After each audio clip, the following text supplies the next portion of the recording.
Nigerian Navy says Nnpc lied, deceiving Nigerians about crude oil theft figures. Welcome to the news, and please subscribe to our channel. To get notified when we post hot juicy news updates, please click on the notification bell.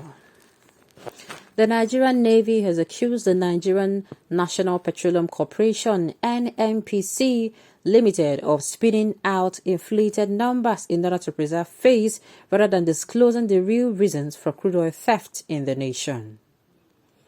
Rear Admiral Solomon Agada, the Navy's Chief of Training and Operations, stated this when he appeared before the State Committee on Economic and Financial Crimes at a National Assembly interactive briefing on the implementation of the Proceeds of Crime Recovery and Management Act 2022. Agada revealed that at several interactions with the Nnpc, the Navy had explained the causes of false scarcity to the company, that there was no way anyone would steal 100 barrels of oil in a day, but the Nnpc had deliberately continued to mislead Nigerians. The chairman of the committee, Senator Sulaiman Kwari, questioned the Navy chief on why the country continued to experience cases of oil theft if the waterways were secured. Kwari queried, the oil theft issue has been a very worrisome one to every Nigerian, and more importantly, it has negatively impacted our economy. How come the Navy has not been able to solve the issue of oil theft? And if the Navy is claiming that the waterways are secured, why are there still cases of oil theft? Agada, in his response, explained that the challenge is that because of the criminal activity inshore by the illegal refiners in tapping into the export lines, those export lines have not been in operation since early this year.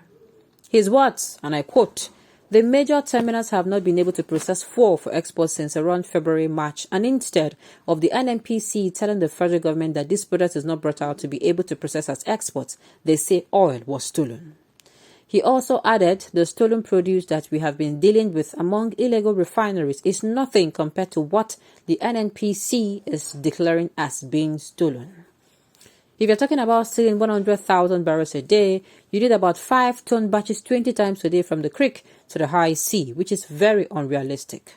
I told them at the Nnpc that if it were to be the case, even a blind man would observe that something was happening in Nigeria's waters, and we are there on patrol and not seeing this.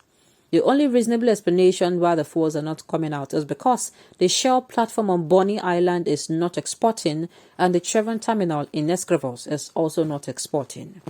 All these things are very clear, but because it is easier to say these things are stolen, they just come up with that. Let's just get someone who can do proper analysis of these figures, and we'll find out that these claims are just bogus. There is nothing substantive about them. We have communicated appropriately with the Nnpc, even our last interface.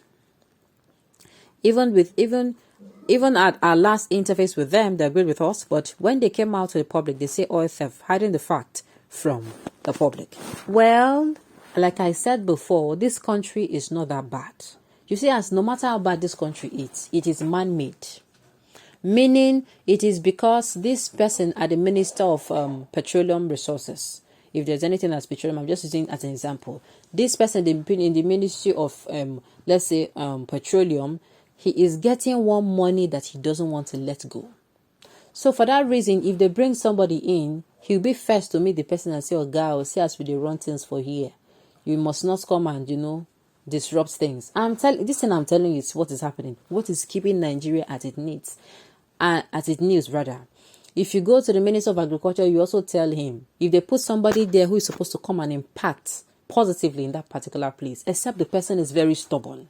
And your stubbornness, when you go stubborn, you go hold God or you go hold deaf.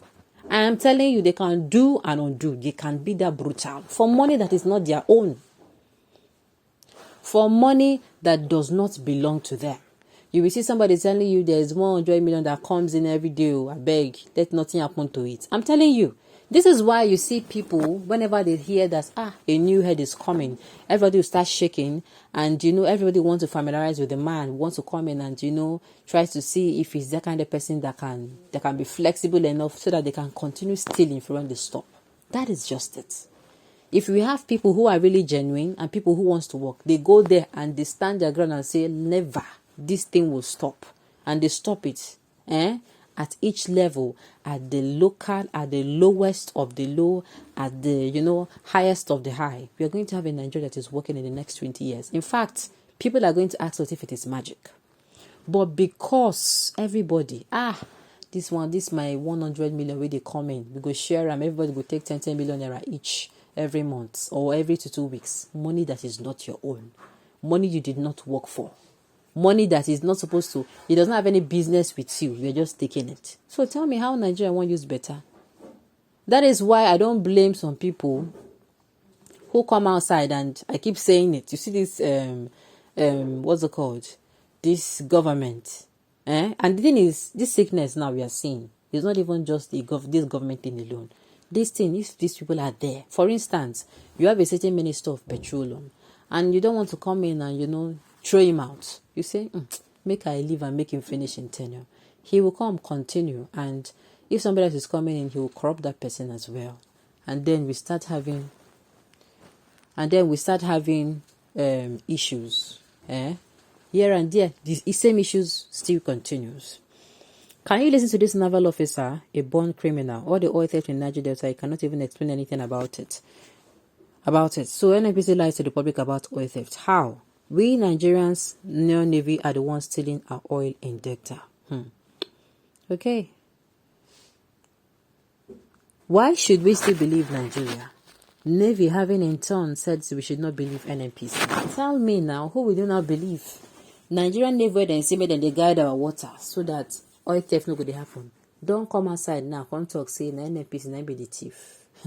Wetin I go get from this be say Nnpc hand their own no clean. Naval people their hand too no clean. That is all I can see. And the thing is except we have laws that are punishing people. I don't mean laws that will keep them and later when they leave office you start calling them. All those ones too far. It is too far. You see, sometimes I look at the crimes that the people in authority commit against Nigeria, and I'm like, can't you go back to that time, that period where if you commit any offense like this, Shango will just strike you dead, something like that. Sincerely, I want us to go back to that era. To be sincere with you, you do anything like this before anybody gonna say you messed up like this. They messed up already. This thing I'm saying is not laughing. It's not a laughing matter, because these things, whether I like it or not, the 10 million naira they're eating from there, maybe it's 100 million and 10 people share it, 10 million. Imagine that 100 million going to that one particular office for 5 years. Maybe even 5 years, not be your 10, or even if not even 3 years. Do you know what it is? Nigerians, so we are, like I said, the government has a role to play to make Nigeria better, and we also have a role. If you're in that position, will you do better? That is why we as Nigerians say, God, we need to prepare ourselves, because we are the future leaders of tomorrow. Yes. Alright, on this note, you have come to the end of the news. We say thank you for tuning in to listen. Until I come your way next time, enjoy the rest of your day.